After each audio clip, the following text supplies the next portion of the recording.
Hi, Commander. The Yavlik's predator cubs are bonded to the human engineer, and she's about to enter the reactor core with them still attached to her body.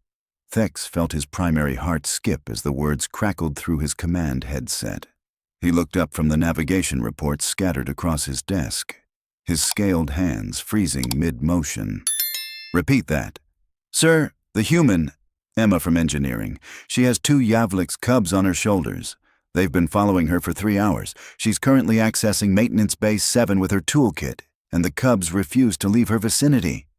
Ven's voice carried that specific pitch that indicated a security officer was one wrong move away from triggering a station-wide evacuation. Sir, she's laughing about it. Thex was already moving, his chair clattering backward. Yavliks, the species that had glassed 4 colonies during the border wars. The species whose adults could tear through reinforced hull plating with their bare claws.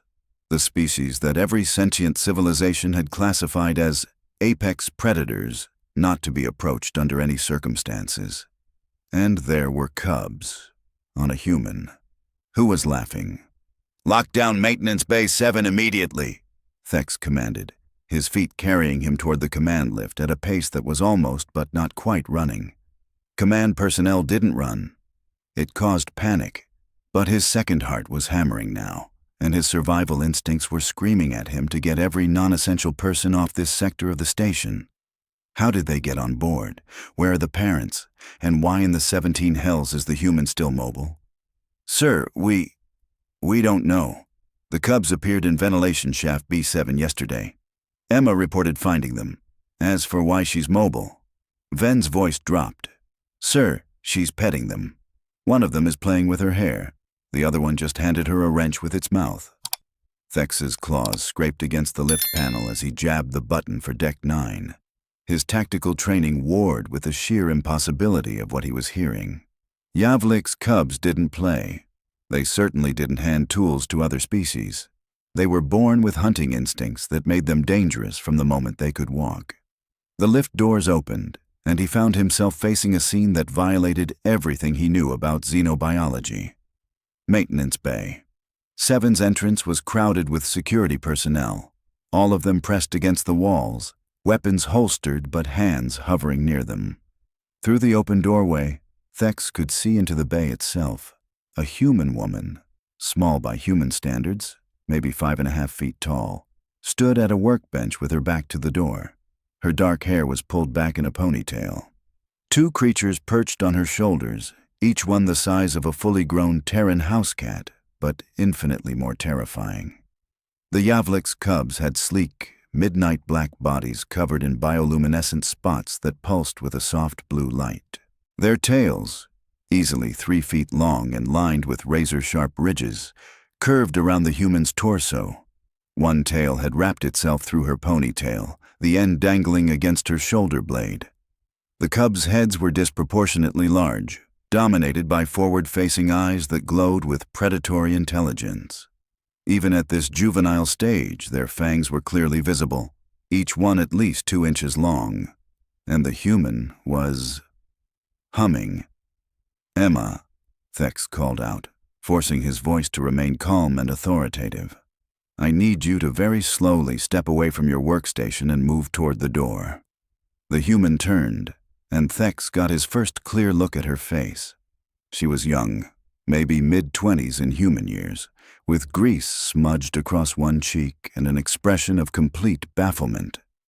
The cubs turned with her, their movements perfectly synchronized with hers, those glowing eyes fixing on Thex with an intensity that made his survival instincts scream. Commander Thex, what's wrong? Emma asked, reaching up to absently scratch behind one cub's ear. The creature leaned into her touch, a sound emerging from its throat that was technically a purr, but sounded more like a combustion engine idling. I'm just doing the routine maintenance check on the power coupling. Did something break somewhere else? Emma. Thex chose his words very carefully, aware that every security officer in the corridor had gone absolutely still. You have 2 Yavlik's cubs on your shoulders. She glanced at the cubs, then back at him. Yeah? They've been helping. This one, she indicated the cub on her left shoulder, has been holding my flashlight. The other one keeps handing me tools. They're actually pretty useful once you show them what you need. They're Yavliks, Thex repeated, as if saying it again would make her understand the cosmic-level danger she was in. I know what they are, Emma said, her tone patient in the way humans got when they thought someone was being unnecessarily worried. I looked them up yesterday after I found them crying in the ventilation shaft. Poor babies were terrified and alone. Took me an hour to coax them out. Behind Thex, he heard Ven make a sound that was half laugh, half wheeze. She coaxed them out, the security officer muttered. She coaxed Yavlik's cubs out of hiding using what, exactly? A death wish? Beef jerky, actually, Emma said cheerfully, apparently having heard him. She shifted her toolkit to her other hand, and both cubs adjusted their positions to maintain balance, their tails tightening slightly around her. And I scratched behind their ears. They love that. Don't you, babies? Both cubs chirped, a sound that would have been adorable coming from almost any other species, but from Yavliks translated roughly to the hunting call that preceded pack kills. Every security officer took a step back. Emma frowned. Why is everyone acting so weird? They're just scared kids who needed help. Just scared kids, Thexy repeated slowly, his mind trying and failing to process this statement. Emma, Yavlik's cubs are born with the hunting instincts of apex predators. They can break bones with their bite force. Their claws can shred dura steel. They're classified as Class 5 biological threats from birth. Huh. Emma looked at the cubs again, and one of them nuzzled against her cheek, a gesture that should have resulted in her face being torn off, but instead looked disturbingly affectionate. Well, these two must be defective then, because all they've done is follow me around and try to help with my work. This morning, one of them brought me my coffee mug, carried it in his mouth and everything. Didn't spill a drop. Thex felt his worldview beginning to crack. You let them into your quarters? Where else were they supposed to sleep? They were exhausted. I made them a little nest out of my extra blankets, and they curled right up. Emma's expression softened. They had nightmares, though. Kept making these sad little sounds. I ended up letting them sleep in my bed. They calmed down after that. You slept, with Yavlik's cubs, in your bed. Each word came out separately, as if Thex's language processing center had forgotten how sentences worked. They're babies, Emma said simply. Babies need to feel safe. And before you ask, yes, I know they're dangerous when they grow up. But right now, they're just scared kids a long way from home, and they needed someone to care about them. So I did. Is that really such a big deal? The cub on her right shoulder chose that moment to extend one paw and gently bat at her earring, making it swing. Emma laughed, actually laughed, and caught the paw in her hand. Stop that, you little troublemaker. That's the third time this hour. The cub chirped again, and Emma kissed the top of its head. Thex's legs forgot how to function. He grabbed the doorframe for support, watching as this human female casually displayed maternal affection toward one of the galaxy's most feared predator species, and the cub responded by rubbing its face against hers with what could only be described as pure contentment. Sir, Ven said quietly, his voice shaking. What do we do? That was the question, wasn't it? Protocol said to contain Class 5 biological threats immediately. Protocol said to evacuate all personnel from the area. Protocol said to contact the species' homeworld and arrange for immediate retrieval. But Protocol had never accounted for a human treating Yavlik's cubs like house cats, and the cubs not only accepting it, but actively seeking out her affection. Get me Corin from xenobiology, Thex said finally, and someone contact the Galactic Council. We need experts here immediately. On it, sir. Ven's claws clicked against his communication device. Emma had turned back to her workstation, apparently considering the conversation over. She picked up a diagnostic scanner, and the cub on her left shoulder immediately leaned forward to peer at the device with intense curiosity. See this readout? Emma pointed at the screen, talking to the cub as if it could understand technical specifications. That's showing us the energy flow through the coupling. When it's green, everything's fine. Red means there's a blockage. We're looking for... Oh, there it is. Red section in junction 4. The cub chirped and pointed one clawed finger at the screen. That's right. Good job. Emma reached up and scratched under its chin. You're getting really good at this. Thex watched as the most dangerous predator cubs in known space helped a human engineer diagnose a power coupling failure, and he realized with absolute certainty that every principle of interspecies relations he'd spent 30 years learning had just become completely obsolete. His communicator chimed. Corin's voice emerged, already stressed. Commander, I'm on my way. But sir, you need to understand. What you're describing is xenobiologically impossible. Yavlik's cubs don't bond outside their species.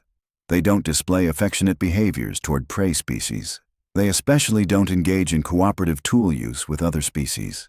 If this human really has 2 cubs voluntarily staying with her...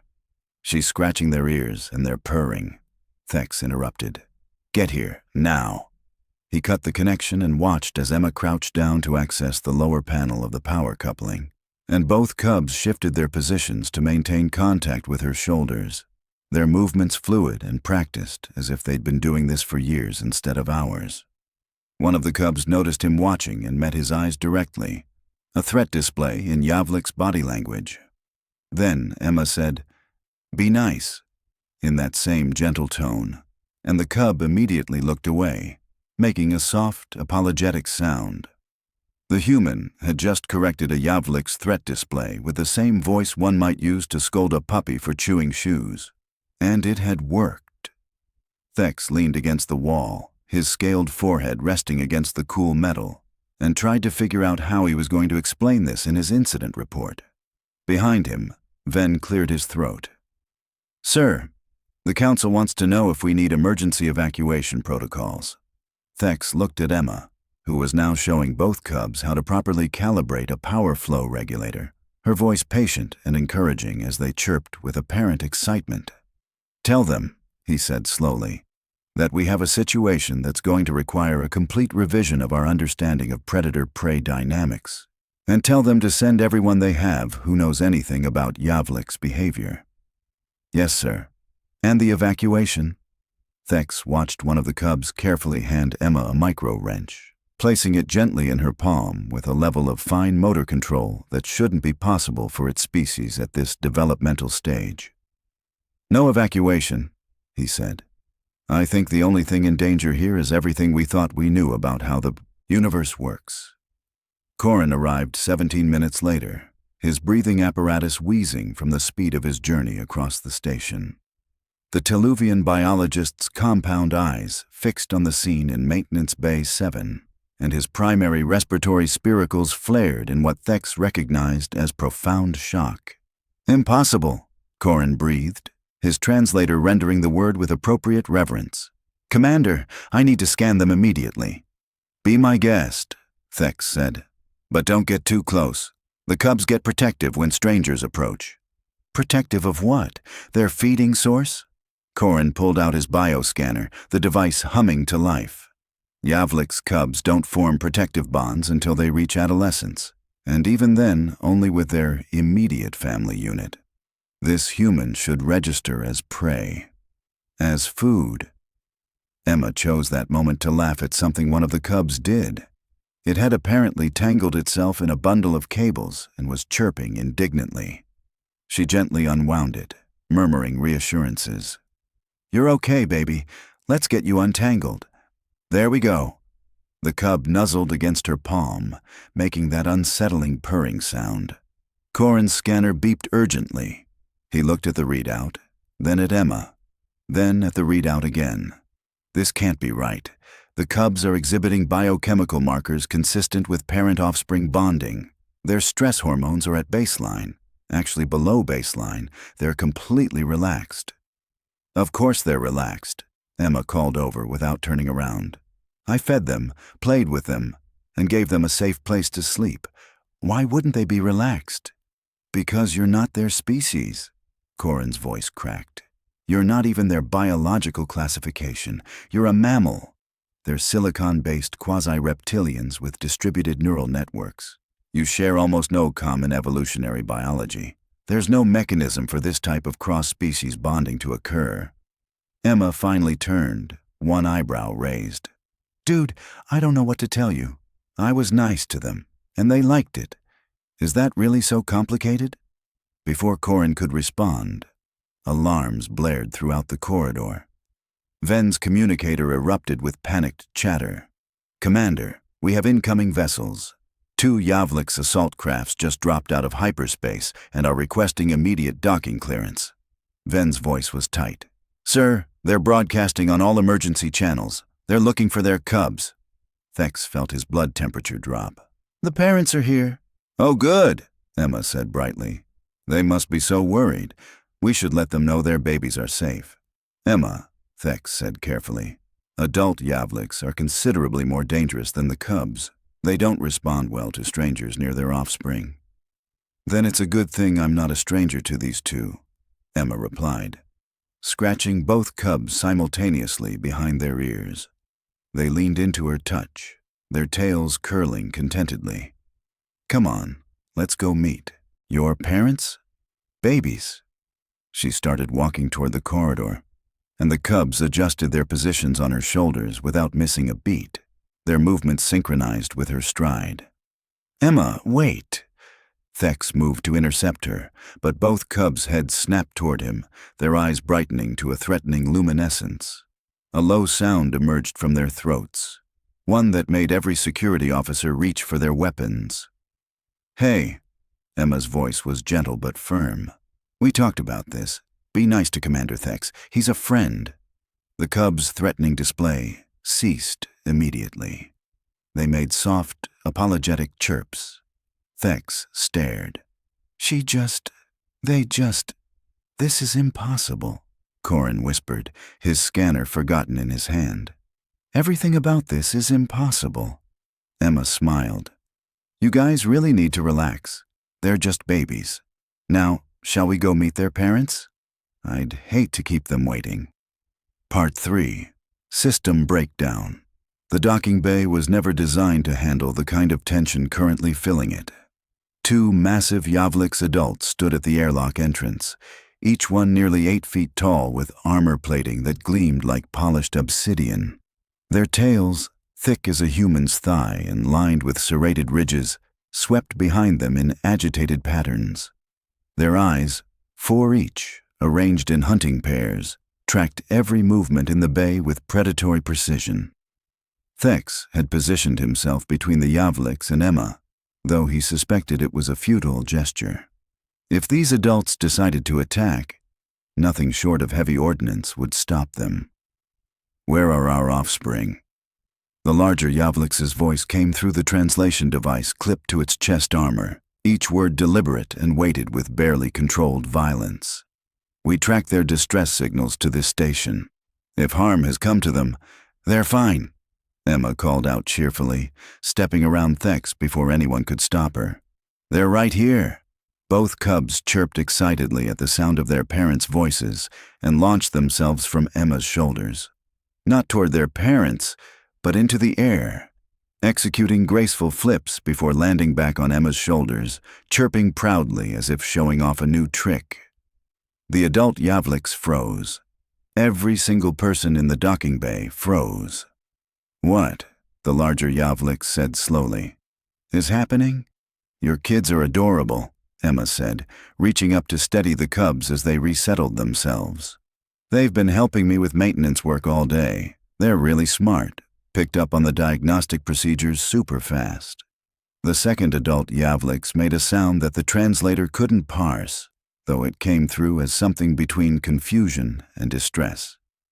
Our offspring are on your body, touching you willingly. Yeah, they've been following me around since I found them yesterday. Emma scratched behind one cub's ear. I'm Emma, by the way, station engineer. You guys must have been so worried. Worried, the larger Yavliks repeated. its four eyes blinking in an asynchronous pattern that indicated severe cognitive dissonance. Yes, we were worried. Small one, our offspring do not bond with other species. They do not display affection toward prey organisms. They especially do not allow non-family members to touch them. Huh. Emma looked at the cubs on her shoulders. Are you too special or something? Because you've been super cuddly. Both cubs chirped and nuzzled against her neck. The adult Yavlik swayed slightly, and Thex realized with shock that these apex predators, beings capable of single-handedly taking down armored combat vehicles, were experiencing the same existential crisis currently afflicting his entire command staff. This is... The second adult moved closer, slowly, its movements careful in a way that suggested it expected reality to snap back to normal at any moment. Offspring, come here, come to parent unit. The cubs looked at their parent, then at Emma, then back at their parent. They chirped, a sound the translator rendered as comfortable here, safe, warm, and they stayed on Emma's shoulders. They refuse parent summons, the larger Yavlik said, its voice hollow. In 10,000 generations of recorded history, offspring have never refused parent summons. What is this soft skin? What has it done to our young? I just fed them and let them sleep in my bed, Emma said, sounding genuinely confused by the continued shock everyone was displaying. They were scared and alone. What was I supposed to do? Ignore them? Corin, who had been frantically scanning everything since the adults arrived, made a strangled sound. Commander, the adults are exhibiting the same biochemical markers. Their stress hormones are dropping. They're responding to the human's presence as if she's... He checked his scanner again, as if hoping the reading would change. As if she's a pack leader, a trusted pack leader. That's impossible, the larger Yavlik said. Yeah, that seems to be the theme today, Emma replied. The larger Yavlik's adult took another step forward, its massive head lowering to Emma's eye level. At this distance, each of its fangs was longer than Emma's hand. Its breath condensed in the cooler station air, creating small clouds of vapor. Soft skin, it said carefully. You do not smell of fear. Should I? Emma asked, genuinely curious. You guys seem pretty reasonable to me. All prey species fear us. It is instinctual, encoded in evolutionary survival mechanisms across thousands of worlds. The Yavlik's eyes studied her with an intensity that made Thex's scales itch. Yet you touch our offspring. You sleep beside them. You display parental behaviors toward beings designed by nature to be perfect predators. Emma shrugged, the movement causing both cubs to adjust their grip on her shoulders. Look, I get that you're supposed to be scary. And yeah, objectively, I understand you could probably tear me apart without much effort. But these two, she gestured to the cubs. They were crying in a ventilation shaft. They were cold and scared and alone. I don't care what species they are. Kids who need help get help. That's just basic decency, you know? The second adult Yavliks made a sound that the translator struggled with before settling on profound confusion mixed with respect. Your species does not distinguish threat levels when young are involved. I mean, we probably should, Emma admitted. But something about seeing a scared kid just kind of overrides the danger assessment part of our brains. They needed someone to care about them. So I did. Simple as that. Lyra's voice crackled over the bay's communication system. She'd been observing from the control room, her tone carrying 4 decades of expertise dissolving in real time. Commander, I'm reading empathy markers in the human's biochemistry. Her brain is processing the cubs the same way it would process human infants. She's not overriding her fear. She genuinely doesn't perceive them as threats. She sees babies who need protection. The larger Yavliks extended one massive clawed hand slowly toward Emma. She didn't flinch, didn't step back. The hand came to rest gently on top of her head, careful not to let the claws touch her skin. Soft skin who protects cubs, it said, and the translator added layers of meaning. Respect, bewilderment, and something that might have been gratitude. You have done what we thought impossible. Our offspring recognize you as family unit. Emma beamed. Really? That's so sweet. Can I keep visiting them? Keep visiting them? The larger Yavlix's translator rendered what might have been a laugh. Soft skin, our offspring will not leave your side willingly. You have become pack unit. This changes everything. Thex watched as the second adult Yavlix moved closer to Emma, lowering itself to the ground in a posture he recognized from xenobiology texts as submission to a higher-ranking pack member. The cubs chirped excitedly, their tails wagging. "Commander," Ven's voice was shaky through the communicator. "The Galactic Council is requesting a full briefing. They're reconvening the Interspecies Relations Committee. Emergency session." "Tell them to stand by," Thex replied, unable to look away from the scene before him. "I'm not sure I understand what's happening well enough to brief anyone yet." Corin's scanner beeped insistently. "The adults are bonding with her too. Their neural patterns are synchronizing with hers. This is... Commander, humans might be able to form pack bonds with species we classified as unbondable. Do you understand what that means?" Thex did. It meant 30 years of diplomatic protocols were obsolete. It meant the careful hierarchies and threat assessments that governed interspecies interactions had a massive blind spot. It meant humans could accidentally create alliances simply by being kind to someone's children. "Our people wish to meet you," the larger Yavlix said to Emma. "You have protected our young. By the old laws, this makes you honorary Yavlix. We offer you place in our pack unit. We offer our species protection and friendship." Emma's eyes widened. "Oh, that's incredibly generous. But I really just did what anyone would." "No." The Yavlix's tone was firm. "No one does what you did. In all our history, in all our dealings with other species, none have treated our offspring with gentleness. None have seen past our nature to recognize that even predators need kindness. You are unique, soft skin." "Emma," she corrected gently. "My name is Emma. Emma, who protects cubs." The Yavlix carefully touched her shoulder, mindful of the cub perched there. "Will you visit our homeworld? Let our people thank you properly." "Sure, but..." Emma glanced at Thex apologetically. "I really need to finish fixing that air recycler first. It's been making weird noises for 3 days, and if I don't recalibrate it, the whole section will smell like sulfur by next week." Lyra's voice came through the speakers, tinged with something between hysteria and wonder. She just received a formal alliance offer from one of the galaxy's apex predator species, and she's worried about an air recycler. "It's my job," Emma said defensively. "I can't just leave things broken." The cubs chirped in agreement, as if backing up her sense of responsibility. Thex felt something shift in his understanding. Not just of humans, but of how the universe worked.